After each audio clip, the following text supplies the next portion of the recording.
La primera ecografía de la historia del mundo la tiene la Biblia, ¿no? Cuando Dios dice que nos vio desde antes que naciéramos, cuando estábamos siendo formados o tejidos en el vientre de nuestras madres. Qué linda ecografía. Y sabe mucho más que eso, ¿no? Conoce nuestros pensamientos, conoce nuestras intenciones. Nuestro Dios es grande. Y lo que estamos haciendo en estas charlas, entonces, es una terapia. Dijimos al principio que terapia, en su etimología, venía de la palabra escudero, lo recuerdo otra vez más, que quiere decir ayudar, proteger, cuidar. Esa era la función de un escudero. Y la Biblia tiene esa función, la palabra de Dios, ¿no? Dios es el que nos cuida, nos protege. En este caso vamos a ver cómo Dios nos quiere proteger del materialismo.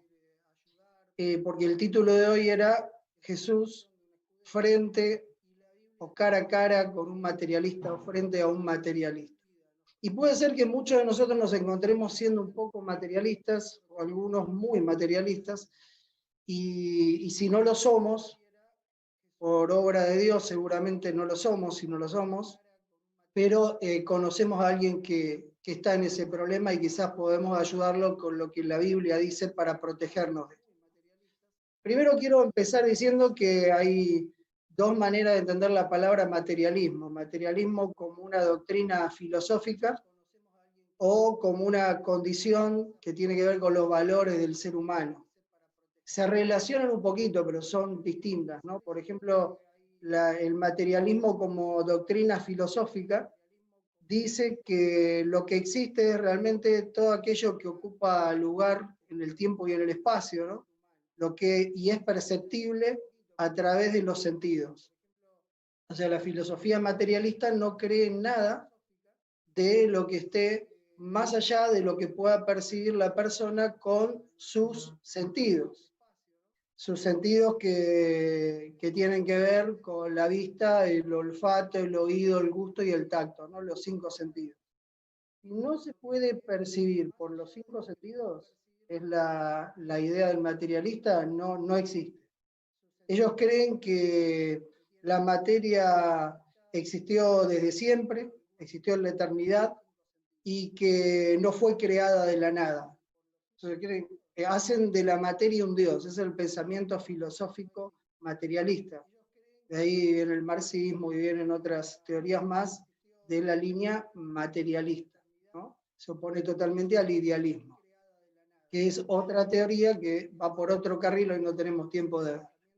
Pero no cree en nada, por eso en las filosofías como el marxismo, Dios no puede estar presente, porque Dios no creó nada, la materia es el Dios que existió desde siempre y no fue creada de la nada. Deja muchos interrogantes, ¿no? La teoría, porque ¿cómo que existió eternamente la materia? ¿No? ¿Cómo? ¿Cómo es eso? Y bueno, y distintos interrogantes. Pero si no lo pueden percibir, no pueden creer en eso. Por lo tanto, opino que no podrían creer en el amor, bajo ningún punto de vista, porque el amor no se puede ver, se puede ver manifestaciones del amor, pero no el amor en sí. No se puede escuchar, no se puede oler, gustar o tocar. Entonces, evidentemente hay muchas realidades más allá de lo material que son tan reales como las cosas que vemos y tocamos, solamente que de otra sustancia que nosotros no podemos captar por estos sentidos. Están más allá de nosotros y lo tenemos que reconocer humildemente, porque esta existencia maravillosa que disfrutamos nosotros no pudo provenir de la nada, o de algo muerto como es la materia, inerte, ¿no? Por supuesto que no. Hay realidades espirituales que nosotros no vemos en esta condición caída de la humanidad, que son mucho más relevantes que lo que podemos ver y tocar, muchísimo más relevantes. Y en ese nivel está nuestro Dios. Pero el materialista del que vamos a hablar ahora no era un materialista filosófico, porque este sí creía teóricamente en Dios. Pero vamos a hablar de una persona que era materialista como un problema de sus valores, ¿no? El materialista tiene sus valores en alta prioridad, todo lo que tiene que ver con tener mucho dinero, tener posesiones, tener una buena imagen social, y se asocia generalmente a personas competitivas, ¿no? Manipuladoras a veces, egoístas, antipáticas para la gente, un materialista, ¿no? Él privilegia lo material y lo espiritual queda en otro plano. Tengo acá copiada en una hojita algunos datos que quería compartirles de una investigación hecha sobre personas materialistas durante mucho tiempo, ¿no? Que desarrolló un reconocido psicólogo llamado Tim Keiser. Se escribe, si lo quieren buscar después, Kasser. Este psicólogo realizó un metaanálisis, le dicen ellos, junto con otros profesionales de la Universidad Inglesa de Sussex.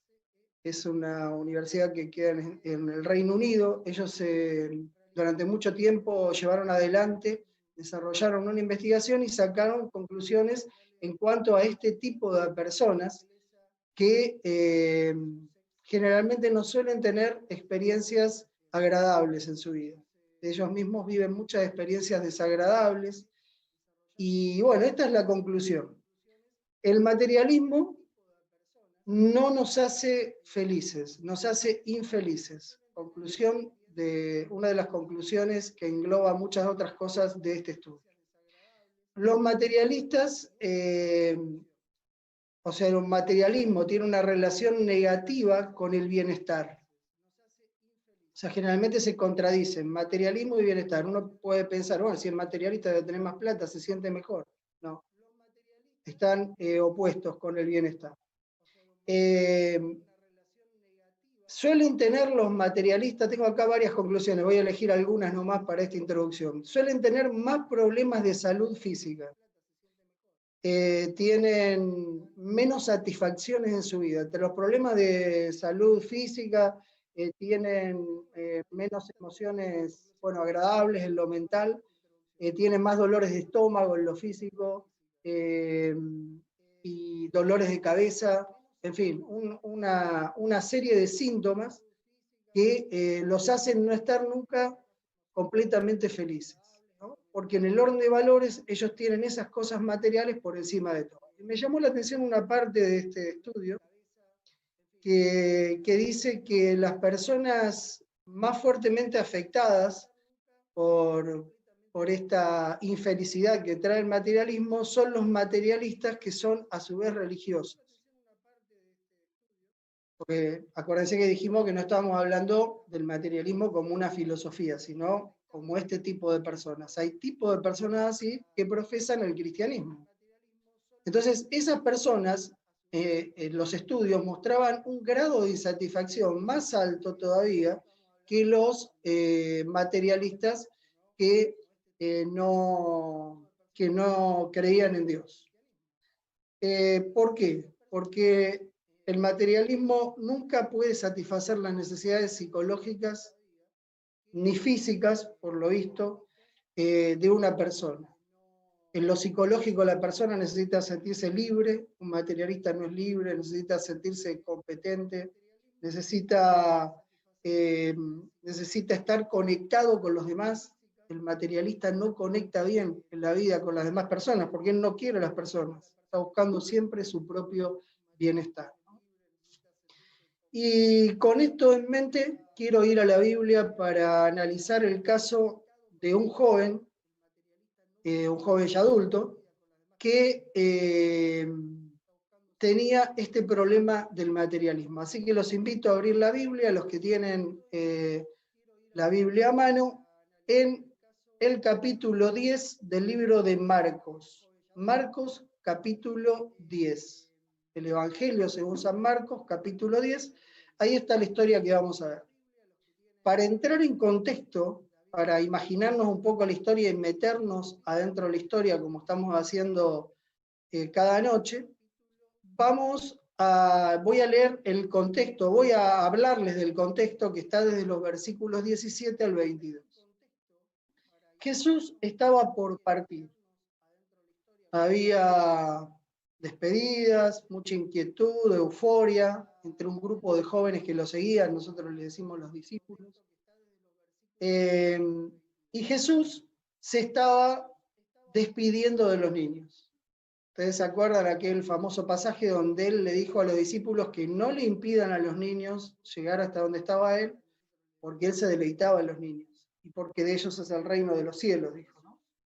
Entonces, esta es la oportunidad, cuando él estaba con esos niños despidiéndose, las madres le traían a los niños, seguramente los tomaba en brazos, y jugaba con ellos. A Jesús le encantaban los niños, le encantan los niños.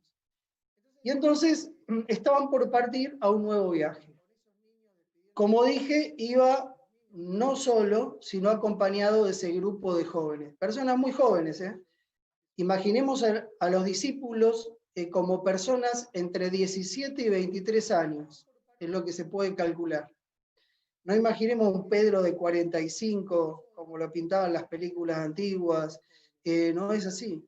Pedro era joven también. Ningún maestro, por regla, en el Oriente, podía ser mayor que el maestro, ningún discípulo, perdón, mayor que el maestro, que tenía en ese caso, cuando empezó su ministerio, 30 años. Entonces eran menores, desde Juan, el menor de todos, pasando por una gama, pero todos dentro de una línea de juventud, ¿no? Jóvenes ya formados de 17 a 23 o en formación, pero jóvenes que sabían lo que hacían y habían decidido seguir a Jesús. Cuando Jesús los miraba, se emocionaba. Se emocionaba de que ese grupo haya dejado todo para seguirlo, que ese grupo estuviera dispuesto a caminar con él, porque Jesús tenía un ministerio de mucha actividad, de mucho caminar, un ministerio andariego, vamos a decirle, ¿no? Jesús caminaba mucho, en esa época se caminaba mucho ya de por sí, y Jesús caminó más, porque recorrió todo lo que pudo en los 3 años, un poco más de 3 años que estuvo entre nosotros, ¿no? Entonces era un ministerio para caminar. Y que un grupo de jóvenes haya dejado todo para seguirlo, a él le parecía un honor, una alegría, y se emocionaba mirándolos. A pesar de lo imperfecto que eran, de lo diferentes que eran.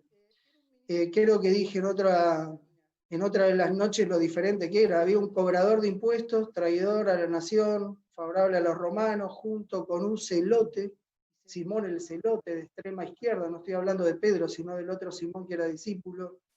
Y Jesús los tenía en un solo grupo. Gente rústica como los hijos de Bueno, enojadísimos, ¿no? Siempre, Juan y Santiago, después llegué a ser el discípulo del amor, Juan. Gente así, Pedro, un rústico, nadie hubiera elegido a esta gente para llevar semejante empresa mundial adelante, ¿no? Pero Jesús los tenía ahí, y con Jesús se formaba un equipo, y él estaba orgulloso de ese equipo. Y eran todos jóvenes, porque viajar es un acto joven. Una vez escuché un pensador español que decía eso y me quedó grabado. Viajar es un acto joven. ¿Por qué? Porque viajar es propio de los jóvenes, implica curiosidad, implica sentido de la aventura, implica el riesgo, ¿no? Sentido del riesgo, correr riesgos. Eso implica viajar. Y los viejos no quieren eso. ¿Qué quieren? Quieren la seguridad de lo conocido, la comodidad de lo habitual, la tranquilidad que le da la costumbre. Eso quieren. Ahora quiero aclarar algo para que no se ofenda a nadie ni yo mismo, ¿no? Que no me ofenda yo mismo. Estoy hablando de jóvenes y viejos en cuanto a un sentir interior de la persona, a tu sentir espiritual, ¿no? Vos podés tener 20 años y ser un viejo y que literalmente no te guste viajar. Yo voy a hablar de viajar simbólicamente, también lo voy a aplicar. Y podés ser una persona de 90 años que estés joven por adentro. Como decía el apóstol Pablo, no voy envejeciendo por afuera, pero adentro me voy renovando, cada vez estoy más nuevo, ¿no? Estoy más joven por adentro, aunque por afuera me vaya gastando. De esas personas estamos hablando. Entonces, los viejos por dentro, los viejos en su ánimo, en su estado interior, no quieren viajar. Quieren que le pase siempre lo mismo, quieren la seguridad de lo conocido. quieren la comodidad de lo habitual y la tranquilidad de la costumbre. Eso quieren. Pero los jóvenes quieren correr riesgos por curiosidad e ir al sentido de la aventura. Entonces, primera pauta, nadie puede ser discípulo, seguidor de Cristo en esta tierra si no es joven por adentro, o si no nace de nuevo y rejuvenece. Porque esto del Evangelio es solo para jóvenes. Porque con Jesús todo era para los discípulos algo riesgoso y nuevo. Ellos salían de un lugar, no sabían a dónde iban a ir, no sabían lo que iba a pasar, no sabían si le iban a traer un endemoniado para que esté cara a cara con él, o si le iban a traer enfermo, o si iba a terminar discutiendo con fariseos y doctores de la ley en el templo. Todo era una maravillosa aventura al lado de Jesús. Y eso es lo que es el Evangelio, ¿no? Una aventura donde uno corre todos los riesgos al lado de Jesús. Entre las personas que estaban en ese lugar, mirando cómo Jesús con todo cariño atendía a los niños, seguramente había predicado en ese pueblo, había un joven, y tal vez de la misma edad de los discípulos, que venía escuchando a Jesús y quería de alguna manera tener una entrevista con él, pero no se animaba, y lo dejó ir. Lo dejó irse, y dejarlo ir en esa época era algo muy grave, porque puede ser que no lo escucharas nunca más en tu vida, y puede ser que ese tuviese la solución al problema. Por eso es que cuando salió, y ya llevaba, parece, un buen tramo del camino, el joven se arrepintió de su mala decisión y salió a correrlo, y lo va a encontrar. Esta persona llamaba la atención por dos cosas que están en el título de esta historia, en la Biblia. Llamaba la atención porque era joven y llamaba la atención porque era rico. Por eso la historia se llama El joven rico.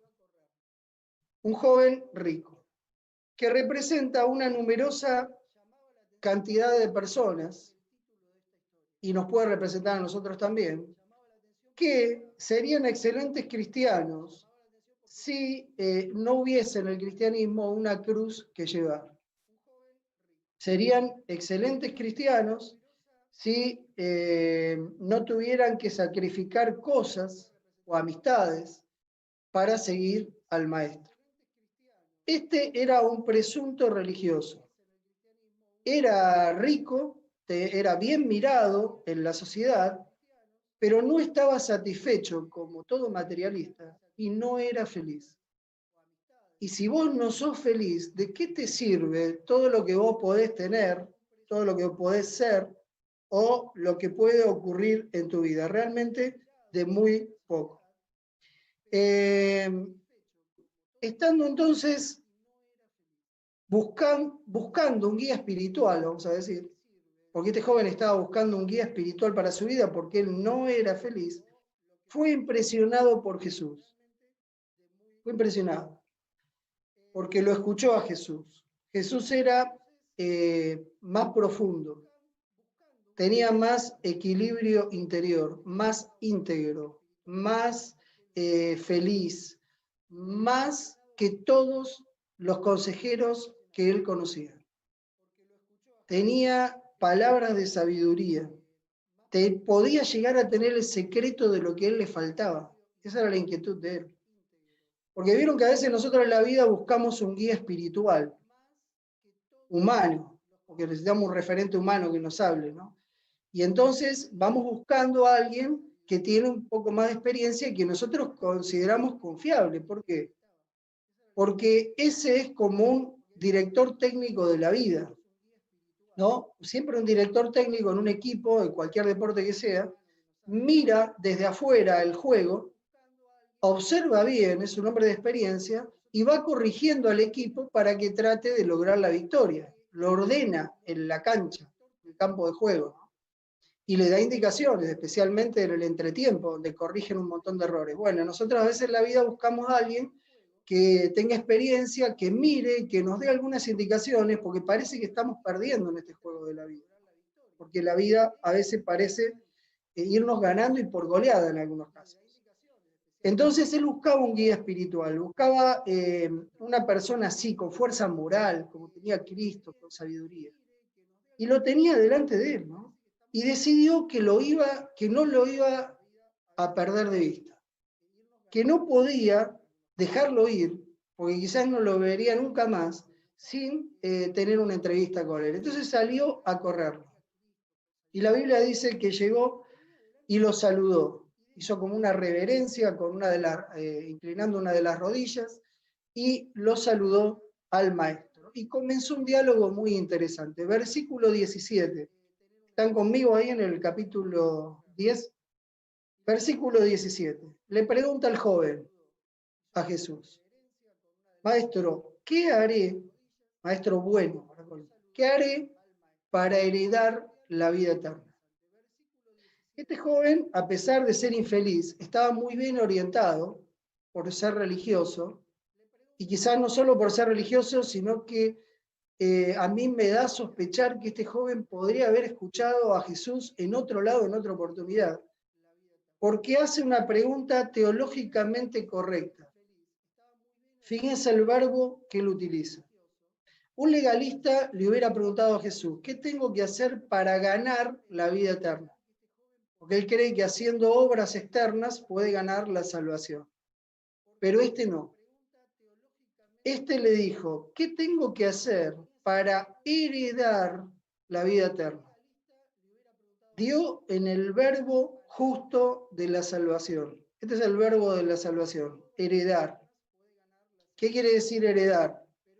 Recibir algo por lo cual vos no trabajaste y no hiciste mérito para recibirlo, ningún mérito hay tuyo, pero que vos lo recibís porque el que lo posee, que es el dueño, tiene mucho afecto por vos, mucho cariño, y entonces te lo dejó como legado en un testamento, ¿no? Dejó un testamento y te lo dio. Siempre los que hacen los testamentos, las personas en algún momento de sus vidas, hacen un testamento. A veces lo hacen en secreto. Cuando tienen mucha gente que merecería heredar, pero no, ellos no le quieren hacer heredar porque no se llevan bien con esa persona, generalmente llaman a un escribano y hacen un testamento en secreto en ese caso, ¿no? A veces se hace públicamente para que quede todo bien establecido. Y entonces le dejan a las personas que más quieren esos bienes que le pertenecían a él y por los cuales trabajó mucho la persona que muere. Acá también hay una persona que murió y resucitó, que es Cristo, y que nos deja como herencia la salvación, la trascendencia. Nos da la oportunidad, con su muerte en la cruz, de darnos su vida, que es la herencia, darnos la vida para siempre. Qué hermoso, ¿no? En un estado mucho mejor que ahora, sin enfermedad, sin muerte. Esa es la promesa bíblica. Y entonces Él te da como herencia esa salvación. No sé si alguno de ustedes recibió herencia, seguramente sí. En nuestra familia nos tocó recibir algunas herencias por personas fallecidas, no muy, quizás no muy cuantiosas, pero herencia al fin, ¿no? Sirve al ejemplo. Estoy acordando, por ejemplo, mi tío en Italia, que le deja a mi mamá una herencia al fallecer, que puso medio celosos a los más cercanos que vivían en Italia, por el hecho de que nadie esperaba, ¿no?, que lo hiciera así. ¿Por qué? ¿Por qué se lo dejó? Porque la estimaba a mi mamá, por lo que es mi mamá, porque se llevaba bien. Entonces decidió dejarle más, aunque quizás le correspondía a los otros que estaban más cerca. O sea, le correspondía, es un decir, le correspondía, porque a nadie nos corresponden las cosas por las cuales trabajaron los otros, ¿no? En el tema de la salvación es así, y este joven da con el verbo justo, el verbo de la salvación. Empezó bien. ¿Qué haré para heredar la vida eterna? Teología correcta. Ahora, este joven tenía un problema. Él se creía creyente practicante, porque él practicaba todo lo que su religión le decía, y no cualquier religión, la verdadera religión, el pueblo de Dios, él pertenecía al pueblo de Dios. Cumplía con todo, pero no era feliz. Primer síntoma de que hay un problema. Si vos sos cristiano y no estás feliz en tu vida, probablemente nunca conectaste con el amigo, con Cristo. Y si vos no estás conectado con Cristo, no hay herencia para vos, porque no te conoce. No sos amigo, no sos del trato. Vos profesabas una religión, pero no sentías felicidad. Y en su angustia acude entonces este joven a Jesús, porque eso te produce angustia, encantado por la simpatía hacia los niños, por las palabras de Jesús. Acá estaba el director técnico que necesitaba. Y créanme que lo buscó bien, porque encontró al que necesitaba. Lo encontró en el momento justo. Y era la persona que necesitaba. Pero lo que va a suceder después es bastante extraño. Pregunta bien, verbo heredar. Busca al guía correcto, pero después se queda por el camino. Tengo acá copiada una frase del mejor libro, por lejos, a mi criterio, que habla acerca de la vida de Cristo, que se llama El deseado de todas las gentes. Por la misma autora del Camino a Cristo, que ya les mandamos a todos los que lo pidieron y que lo deben estar disfrutando. Dice así en la página 477, comentando la vida del joven rico, esta autora. El joven rico tenía alta estima de su propia justicia. No suponía que fuese deficiente en algo, pero no estaba completamente satisfecho. Sentía la necesidad de algo que no tenía. Clarito, ¿no? No estaba completamente satisfecho. Había algo que le faltaba, pero él veía sus costumbres religiosas y estaban todos bien. Él adoraba a Dios en el día correcto, iba a la iglesia, cumplía con todo, diezmaba, cumplía con todos los deberes religiosos que debía cumplir. Pero le parecía, aunque no se veía deficiente, que quizás algún detalle se le había escapado y por algo él no era feliz. Entonces vino buscando que Jesús le dijera algún detalle en el que él estaba mal, que él pudiera corregir. Por ejemplo, ¿no? Vos tenés que dedicar más tiempo a orar, estás orando poco tiempo. Entonces, bueno, él lo iba a corregir.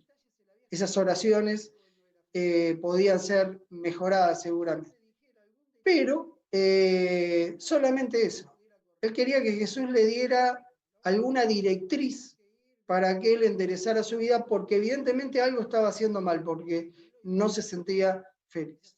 Y fíjense lo que le responde Jesús, versículo 19. Dice, si vos querés heredar la vida eterna, tenés que guardar los mandamientos. Parece media hasta legalista la respuesta de Jesús a primera vista, por supuesto que no lo era. Pero a primera vista parece una respuesta legalista. El joven no ve nada nuevo en esta respuesta, porque él, como dije, se cree practicante de todas las indicaciones de la religión. Y no le parece la fórmula del éxito, porque él desde que es niño estuvo en estas cosas, guardó los mandamientos, pero sin embargo él no es feliz. Entonces no le parece que esa sea la fórmula del éxito. Y se siente decepcionado. Entonces le dice, con voz de decepción, imagínenselo al joven rico, todo esto lo guardé desde mi juventud. Todo esto lo guardo desde mi juventud. Guardo los mandamientos, ¿no? De paso, Jesús le había citado varios mandamientos que tenían que ver con la segunda parte de la ley, porque la ley se resume, si la quieren resumir, los 10 mandamientos en el amor. Los primeros 4 mandamientos en el amor a Dios y los últimos 6 en el amor al prójimo. Entonces Jesús, no por nada, le habló de los últimos 6. Porque acá estaba el problema de este joven. Jesús metió el dedo en la llaga, ¿no?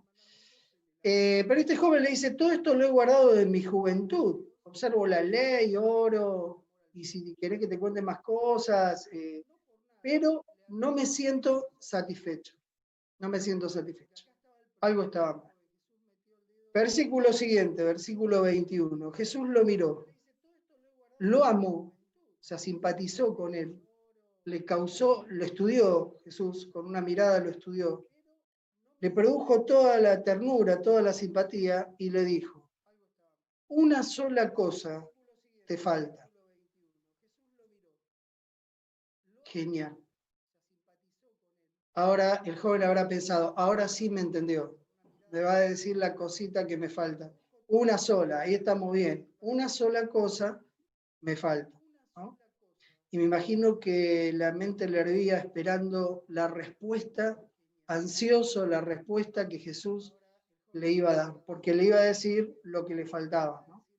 El corazón le da un vuelco, pero él no esperaba, créanme que no esperaba, que la frase terminara con el pedido aparentemente más exigente y duro de todos los evangelios. Porque fíjense que a ninguna otra persona Jesús le pide esto específicamente, lo que le pidió al joven rico. Parece lo más duro, parece lo más difícil. ¿Qué le dijo? Andá. ¿Están leyendo? Vendé todo lo que tenés. Otro de los evangelios en este relato agrega, dáselo a los pobres y seguime. Anda, vendé todo lo que tenés, repartilo entre los pobres, nosotros te esperamos, volvemos hoy a la ciudad y te venís con nosotros. Porque el joven era del rango de edad de los discípulos. O sea, ¿qué lo estaba invitando Jesús? A ser un discípulo. Discípulo quiere decir seguidor, a seguirlo. Lo tenía que seguir. Este es el número 12 de los llamados por Cristo. Cristo llamó a 11, a Judas no lo llamó, pero en realidad llamó a 12, porque a este lo estaba invitando a dejar todo y seguirlo. Lo mismo que le dijo a Mateo, que le dijo a Pedro, que le dijo a Juan. La misma manera de llamar discípulos que usó con los otros, la usó con él. Porque consideró que podía ser un discípulo. Lo miró y lo amó, acabamos de leer. Simpatizó con él. ¿Qué estaba haciendo Jesús cuando le hablaba de esto de guardar los mandamientos y que tenía que ir y vender todo? Porque esto de los mandamientos es así. Vos podés mirar los mandamientos como la letra fría de la ley y leer lo breve con lo que están redactados cada uno de ellos, o podés mirar el espíritu de la ley, que es lo que hay atrás de la ley. Atrás de toda ley está el carácter del legislador, porque un legislador siempre a través de las leyes manifiesta lo que siente y piensa. Si alguien favorece a los jubilados, evidentemente es alguien que tiene mucho amor por las personas mayores y respeto. Si es al revés, al contrario. Cada vez que el legislador hace una ley, está mostrando su carácter. Y la ley de Dios es un reflejo del carácter de Dios, de cómo Dios siente y piensa, ¿no? Y como nosotros como cristianos deberíamos llegar a creer y pensar para estar en armonía con Él. Entonces, a Él le parece que guarda la ley, pero guarda la letra de la ley. Porque la ley, creo que lo dije otra de las noches, condena el pecado. Pero el pecado no es un acto, es una condición interior del ser humano. Entonces Jesús dijo en Mateo 5, ustedes escucharon que la ley dice no matarás, lo dijo en el Sermón del Monte, pero yo les digo que cualquiera que odia a su hermano ya lo mató. Y uno dice, pero ¿cómo ya lo mató? ¿Lo está odiando? ¿No lo mató? Sí, lo mató acá, 500 veces. Le disparó de todos los rincones. Se lo imaginó ahorcándolo, golpeándolo, porque tiene ira, tiene enojo contra ese enemigo, ¿no? Contra esa persona. Lo odia, ya mató.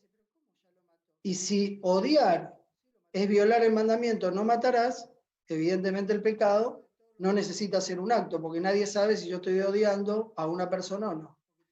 Jesús dijo más adelante en el mismo sermón, cualquiera que mira con otros ojos a una mujer que no sea la suya, ya adulteró. Nunca cometió un acto de adulterio, pero adulteró en su cabeza. Y es más, uno de los 10 mandamientos, el último, dice no codiciarás, y codiciar no es ningún acto, y nadie sabe si uno está codiciando o no. Está adentro. El pecado está adentro, por eso la salvación nunca es por obras. Dios no tiene ninguna balanza donde pesa obras buenas y malas. La salvación es por la fe. Y la fe es una relación de amistad y amor con Cristo, con Dios, que es el que nos va a dar la herencia en base a esa amistad, ¿no? Y el que conoce nuestros corazones, conoce si sinceramente estamos en amistad con Él o si la fingimos, ¿no? Lo que le dice el maestro, que metió el dedo en la llaga, de paso, es algo muy lógico. Porque si lo que vos tenés no te está haciendo feliz, probá vaciarte de lo que vos tenés para llenarte de lo que te falta. Vaciate de lo que te sobra para llenarte de lo que te falta. ¿Qué le falta? Amor, que es el cumplimiento de la ley, amor genuino. Porque él no conectó nunca con ese Dios, que es una teoría para él, no es una realidad. Él guarda mandamientos de afuera, tiene una religión de formas, pero no tiene nada que lo lleve a ser feliz adentro de su corazón. Típico de los materialistas. Y dijimos, los materialistas que están en peor condición son los religiosos, porque están en una contraposición. Toda la enseñanza de la Biblia es altruista. Y el problema de este joven era el egoísmo o egocentrismo. ¿Qué quiere decir egocentrismo? Ego en latín quiere decir yo. Ismo es lo mismo que centrismo, es que está en el centro. En el centro de la vida de la persona egoísta está el yo. Y todo gira alrededor de él. Él hace algo si eso le reporta un beneficio al yo, a mí. Si me reporta un beneficio, lo hago. Vamos a ayudar un poco a los ancianos del hogar de ancianos acá cerca, le dice uno al otro, y el egoísta dice, no, dice, ¿para qué? ¿Y en qué me beneficia? Me voy a perder el tiempo con todo lo que tengo que hacer, a ir a ver esos viejitos que están en las últimas de su vida. Así piensa un egoísta, porque él es egocentrista, y entonces lo ve en relación a él. Un egocentrismo, el egocéntrico es lo opuesto, es la persona opuesta al abnegado. ¿Qué quiere decir abnegado? Negarse algunas cosas, autonegarse algo para darle felicidad a otro, ¿no? Esa es una persona abnegada, que tiene al otro en el centro de sus preferencias. Y trata de ayudar, y ayudar al otro le da placer. ¿Por qué ayuda al otro y lo tiene en el centro? Porque en realidad el que está en el centro es Dios. Porque el único que ama realmente y nos ama realmente como seres humanos es Dios.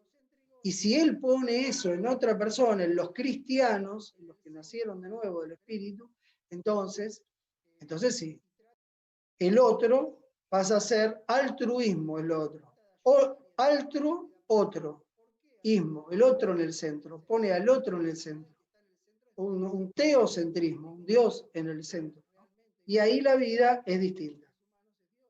Si lo que tenés no te hace feliz, le dijo Jesús, déjalo para probar lo que yo te voy a decir. Porque en el centro de tu vida, esto es parte principal de la terapia de hoy, en el centro de tu vida hay un solo lugar. ¿Estás vos o está Dios? No hay lugar para dos. No hay lugar. El joven rico los quería meter juntos, pero es imposible. Hay un lugar para uno en el centro. Si vos sos el eje de tu vida, todo va a girar alrededor de tus pobres riquezas, de tus sentimientos, tus gustos, etc. Lo que te conviene a vos, no te va a hacer feliz nunca. Nunca vas a estar satisfecho, ni vas a estar en ese estado de bienestar que todos buscamos, que es el máximo ideal de placer para un ser humano, ¿no? Estar en un estado de bienestar total. Siempre te va a faltar algo, y lo que te va a faltar es lo esencial. Porque él le dijo, te falta una sola cosa, pero eso que le faltaba era esencial. Era el amor de Dios adentro del corazón. Nosotros no nacemos en esta naturaleza caída naturalmente con amor. No nacemos con amor. Nosotros nacemos vacíos del amor. Y la única posibilidad nuestra es llenar nuestra taza de amor desde el cielo para darle de beber a todos los demás, para compartir y repartir amor por todos lados. Me estoy acordando de los 5 lenguajes del amor, ¿no? Para los que leyeron ese libro, hay distintas maneras de expresarlo, pero yo no puedo llenar la taza o el tanque del amor si alguien de afuera no lo llena, y en este caso es el creador, el que hizo todo lo material a partir de la nada, el que mantiene la vida, el que mantiene a los mundos girando, el que hizo las leyes físicas que mantienen al universo. Ese es el Señor que te puede llenar de amor, porque la Biblia dice que Dios no tiene amor, Dios es amor, es más todavía. Dios no podemos decir tiene porque nos quedamos cortos, Dios es amor, a un nivel que nosotros no podemos entender. Y solo el que conecta con Él se vuelve a ligar con Él, porque Adán y Eva estaban ligados con Él, pero solo el que se religa, de ahí viene la palabra religión, se conecta de vuelta con Dios, se empieza a cargar de amor y distribuye amor. Y si no, no. ¿Por qué? Porque esta naturaleza con que el enemigo nos engañó y nos dijo que íbamos a experimentar algo muy superior en la experiencia de la existencia, le dijo a nuestros primeros padres, es una naturaleza que está viciada porque tiene 2 componentes básicos, egoísmo y orgullo. Acuérdense de estas 2 palabras, ¿no? El orgullo que me dice yo soy más y el egoísmo que me dice todo para mí. Es una mezcla explosiva, estos 2 socios son terribles, trabajan juntos. Están en la esencia del mal de que está dentro de mi naturaleza. Y el problema del pecado es que es una naturaleza, no es un acto. La naturaleza del pecado es aquella que está formada por el egoísmo y el orgullo, que son socios en esto de ir a caer en el pecado. El ladrón, ¿por qué roba? Porque pasa alguien por la calle y dice, mira ese, hijo de ricos. Yo tuve que nacer en un barrio pobre, pero yo soy mucho más listo que ese y se lo voy a demostrar. Ya le trabajó el yo soy más, que le vino a hablar al oído. Y lo que él tiene que ser para mí, todo para mí. El que adultera, para agarrar el ejemplo que dijimos recién, también adultera porque yo soy más que el que está con esa persona y esa persona tiene que ser para mí. De paso, trata a la persona como un objeto, ¿no? Yo soy más y todo para mí, orgullo y egoísmo, son el cóctel del pecado, con distintos porcentajes. Algún pecado tiene 60 de orgullo y 40 de egoísmo, otro tiene 55 y 45 de otro, como ustedes quieran, pero todos los pecados nacen de ahí. Y todos lo tenemos acá, todos. Salvo que Cristo haya producido el nuevo nacimiento y haya comenzado a matar, a desvitalizar de a poquito, Romanos capítulo 6 habla de este tema, ¿no? Desvitalizar la fuerza del pecado, al hombre de pecado. El apóstol Pablo en Romanos capítulo 7 habla muy bien de esto, cuando él recuerda su vida como fariseo, como este joven. Él dice, yo quería hacer el bien, pero encontraba una ley adentro mío, quería vivir de acuerdo a la ley de Dios, pero encontraba otra ley, que él la llama la ley del pecado. Ley, entiendan esto, ley del pecado como una fuerza. Por ejemplo, ley de gravedad es una fuerza de gravedad. Ley del pecado es la fuerza del pecado. Encontraba una fuerza dentro de él, llamada pecado, que está formado por el orgullo y el egoísmo, que me lleva a hacer lo que no quiero. Y entonces dice, Pablo, miserable de mí, porque no soy feliz, que el bien que quiero hacer no lo puedo hacer, porque esa fuerza me tiene esclavo. Y entonces, ¿cómo se soluciona? Romanos capítulo 8. Cuando yo escuché hablar y encontré una relación con el Espíritu Santo, ahora que Él transformó mi vida y me hizo nacer de nuevo, ahora somos más que vencedores, dice Pablo.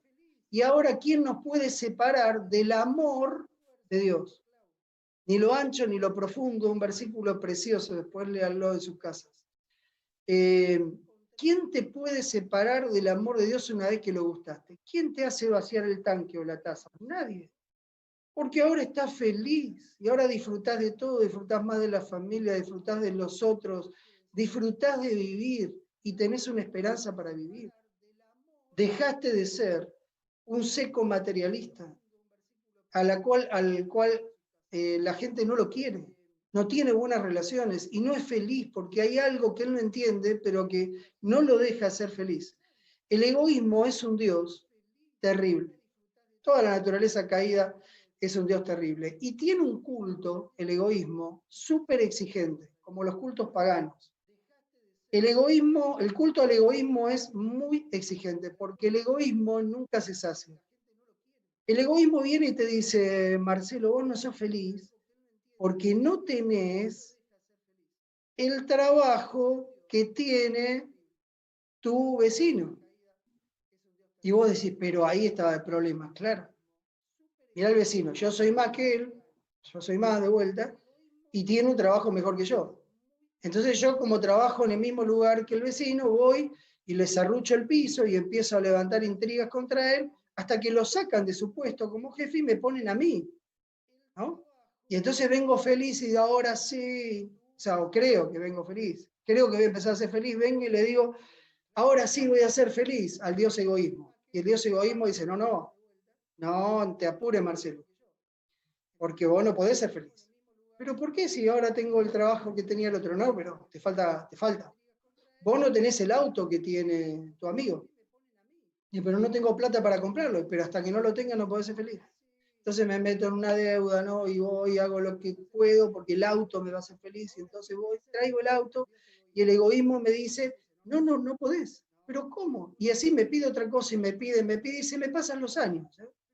Y tengo 90 años, y vengo con un bastón, y le digo, ahora sí puedo ser feliz, que tengo todo lo que me pediste. No, te falta, no sé qué le va a pedir a los 90 años, un bastón mejor, papá. O sea, algo así, ¿no? Y nunca te va a dejar. Y te morís en la insatisfacción. Y te morís en la amargura. Porque es un Dios falso, un amigo falso, que no te permite ser feliz. Las riquezas del egoísmo son difíciles de dejar. Son difíciles de dejar, pero no sacian la necesidad de lo interior, de lo profundo del corazón. No la pueden saciar, para nada. El joven rico necesita replantearse las bases. Quizás vos necesites hoy replantearte las bases de tu vida. No es que vos sos infeliz porque tal cosa, porque no tenés tal cosa, porque no hiciste bien tal cosa. Puede ser que no hiciste bien cosas, pero vos podés ser feliz. Es una mentira del Dios egoísmo el hecho de que vos no podés ser feliz. Solo lo puede creer un materialista, porque los que conocen al verdadero Dios, autor de todo lo material, saben del amor y por experiencia, y saben de la felicidad por experiencia. Hay que dejar de vivir solo para nosotros mismos. Olvídate de vos mismo. Olvídate, deja de vivir para vos mismo. Solo hay felicidad sin límites si estoy dispuesto a compartirla con todos los demás. La religión no es una serie de observancias que hay que cumplir. Si alguno de los que está participando hoy cree que la religión es una serie de observancias para cumplir, está equivocado. Está equivocado. Porque la religión es una relación con Dios, una amistad con Dios, que hay que vivir hasta las últimas consecuencias. ¿Qué son las últimas consecuencias? Hasta si tuviera que dar mi vida. Un amor tal que me llevaría hasta dar la vida por ese Dios que tanto me amó. Eso es religión. No es tener fe esto, es vivir fe. La fe es un verbo, no es un sustantivo, en los libros de la Biblia, ¿no? Hay que vivir a la altura de la fe. Juan 3:35 dice Jesús, en esto conocerán que ustedes son mis discípulos, si se aman unos con los otros. Ahí les van a creer. Si ustedes realmente tienen al prójimo en preferencia antes de ustedes mismos, son altruistas y no egoístas, y se aman unos a otros. ¿Quién puede negar la fuerza de ese testimonio? Una sola cosa te falta, le dijo Jesús volviendo a la historia. Pero esa cosa era vital. lo abarcaba todo. Si le faltaba eso, no tenía nada. Tenía que extirpar el egoísmo. Vendé todo, todo. Desprendete de todo. Si hay amistades que te resultan negativas, no te aferres a eso. Porque esto de seguir a Jesús implica a veces dejar eso. Quizás no. Si hay cosas que te están atando, este materialismo mortal, déjalo. Déjalo, lo tenés que dejar. Quiero leerle El deseado de toda la gente, es una frase, este libro que cité al principio, en cuanto al joven rico. Dice así: si se aprecian las cosas de este mundo, estas llegan a absorberlo todo. Satanás estaba tentando al joven con lisonjeras perspectivas de lo futuro. Deseaba la vida eterna, el joven rico, pero no estaba dispuesto al sacrificio. Y el costo de la vida eterna le parecía demasiado alto. Y se fue triste, demasiado grande le parecía. Su prueba fue elegir entre el tesoro celestial y el tesoro terrenal. Esa fue la prueba. Es la misma prueba a la que nos enfrentamos nosotros. Pero el egoísmo le impedía comprometerse con el Creador. El egoísmo. El joven rico no necesita nuevas direcciones. Necesita una nueva directriz para su vida. Y déjenme ilustrar esto con una historia de algo que me ocurrió. Como les conté la primera noche, me tocó vivir en los Estados Unidos cuando tenía 23 años, un año y pico. Y éramos, les conté en esa oportunidad para los que estuvieron en la charla, y éramos dos compañeros argentinos que fuimos para allá y estuvimos y trabajamos como obreros bíblicos o instructores bíblicos de iglesias, pastores para los jóvenes, también era nuestra función. Bueno, estando ahí, todos los lunes, un pastor argentino que trabajaba en Long Island, en la isla de Nueva York, ahí del estado de Nueva York, que era el jefe, diríamos, de mi compañero, nos invitaba a los dos, que éramos argentinos, para juntarnos con él y pasar el día libre. Y siempre íbamos los lunes a buscar comida al, ¿cómo se dice?, al banco de alimentos. El banco de alimentos.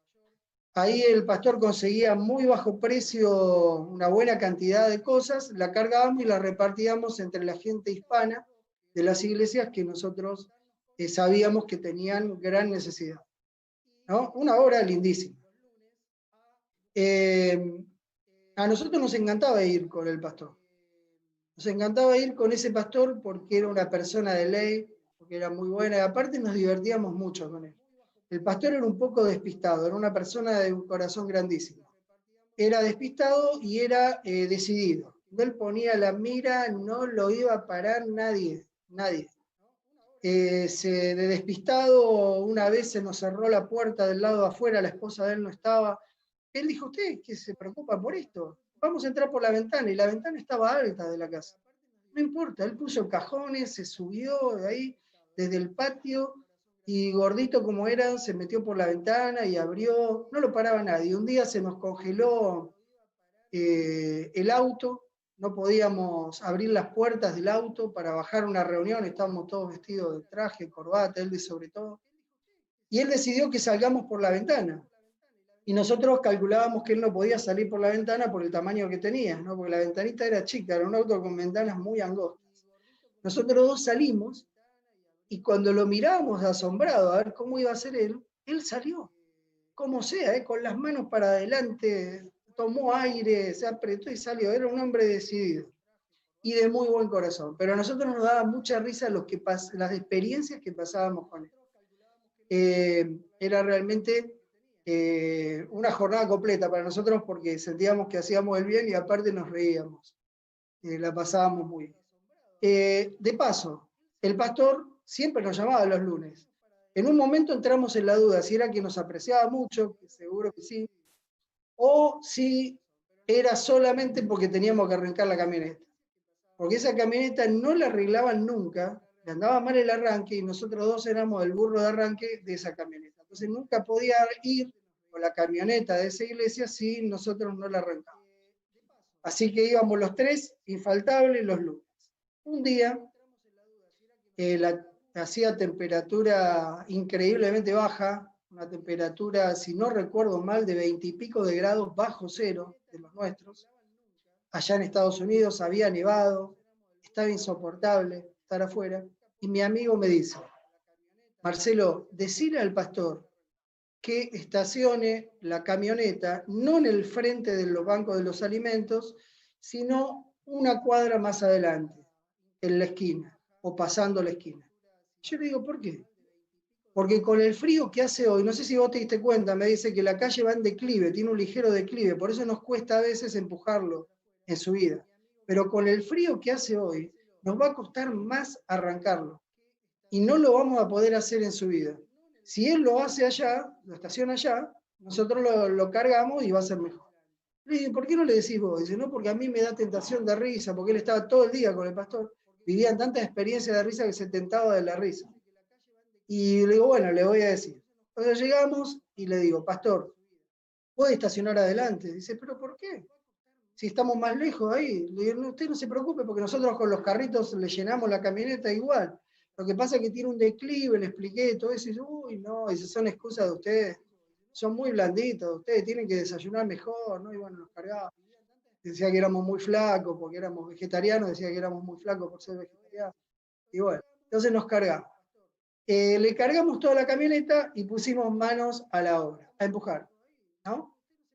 Y nosotros empezamos a empujar, la camioneta avanzaba 5 o 10 centímetros y rebotaba y volvía para atrás, la teníamos que tener.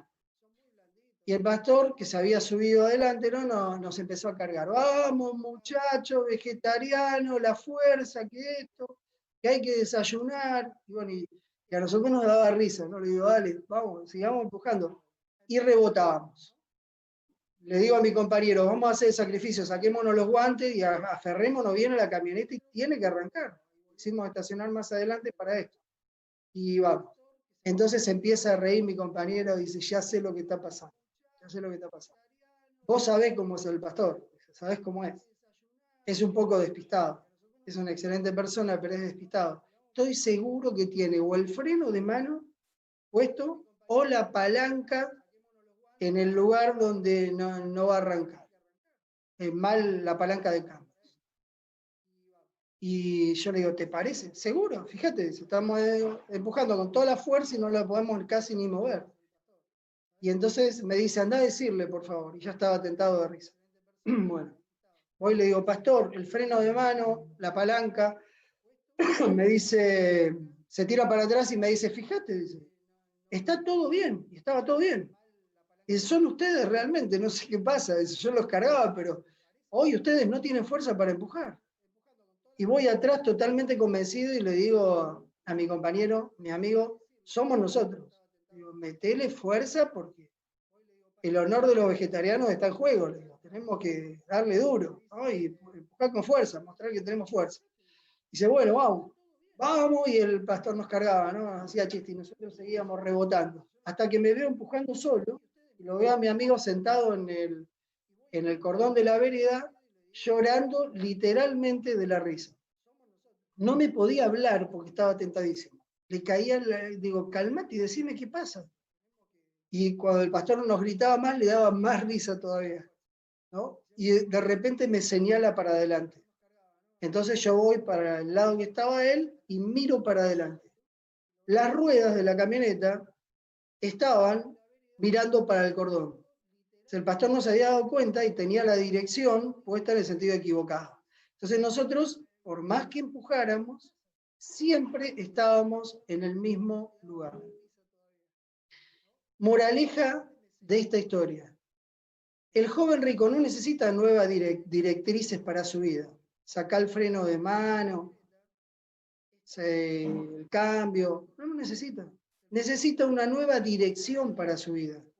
La vida está así y tiene que estar así. Si tu vida está bien enfocada para donde tiene que estar, la dirección de tu vida, todo esfuerzo tiene sentido y es satisfactorio, porque va a arrancar. Pero si la tenés así, no va a arrancar. No va a arrancar. Cuando Dios te venga a empujar para arrancar, no va a arrancar. Puede ser que vos hayas pensado en algún momento, ¿por qué todas las personas son felices? ¿No? Cuando uno es infeliz le parece que todos son felices.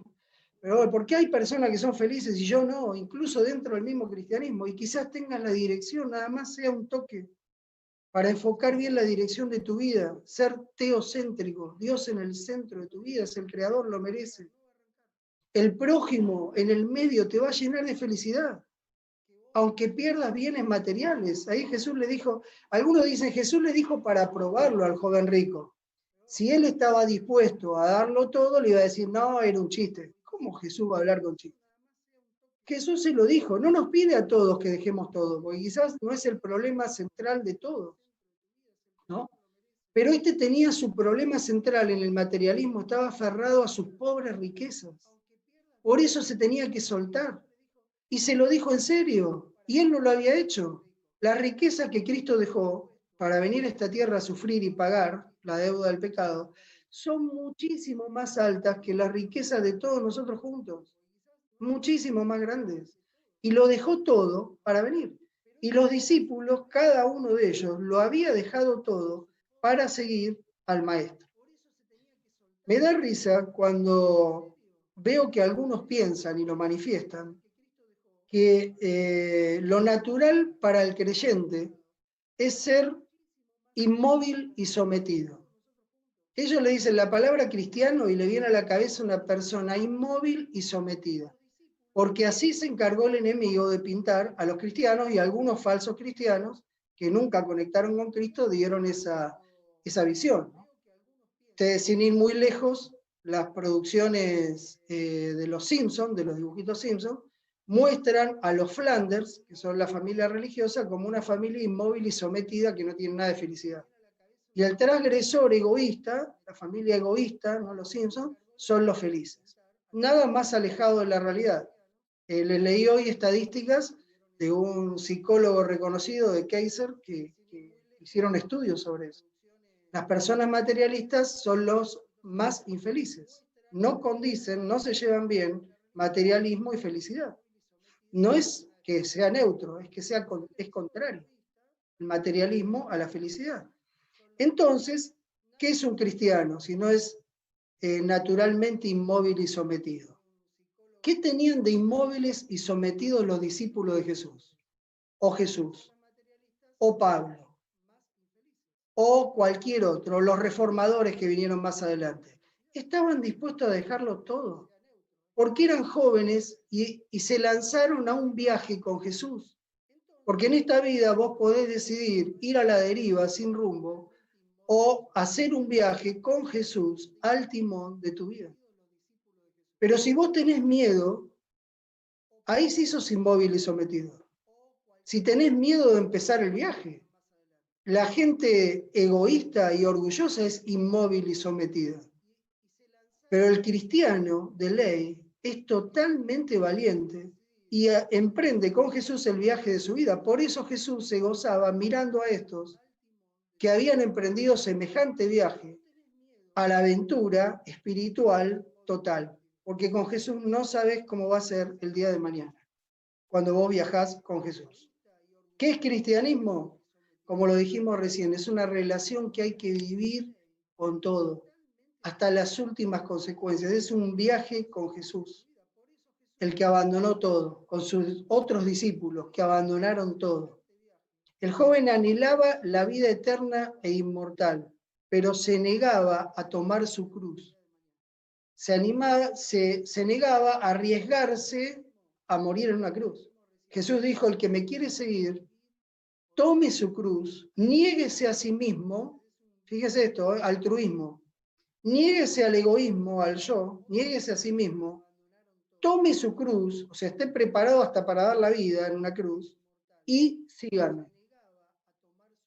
Y síganme. Esos son los discípulos de Jesús. Esta es la terapia contra el materialismo. El joven rico deambula por la vida sin rumbo, sin rumbo. Se fue en el sentido equivocado. Jesús le dijo, seguinos, es por acá, y él se volvió triste, dice la historia, porque tenía muchos bienes.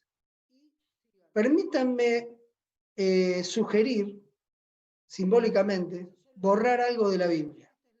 y no se apuren a tildarme como un hereje, porque lo que les voy a sugerir que borremos simbólicamente es un título. Los títulos se agregaron, no son parte del contenido, es para ubicar los temas, ¿no? El título Joven Rico. Yo al título Joven Rico, rico se lo borraría, porque los ricos saben hacer buenos negocios, por eso son ricos. A este le ofrecieron el mejor negocio de su vida, dejar sus miserables riquezas para recibir la vida eterna, que es todo lo máximo que vos podés recibir, tanto en calidad como en cantidad, y no entendió el negocio. Este no merece el rico, ¿no? Yo el rico se lo borraría del título. El joven le dejaría. Y es más, también le borraría el joven. Ni siquiera le dejaría al rico pobre. Le pondría al viejo pobre. Porque los jóvenes no tienen vértigo de emprender un viaje, por lo que dije al principio. Y a este le dio vértigo emprender el viaje del discipulado con Jesús. Ser un seguidor de Jesús le dio vértigo.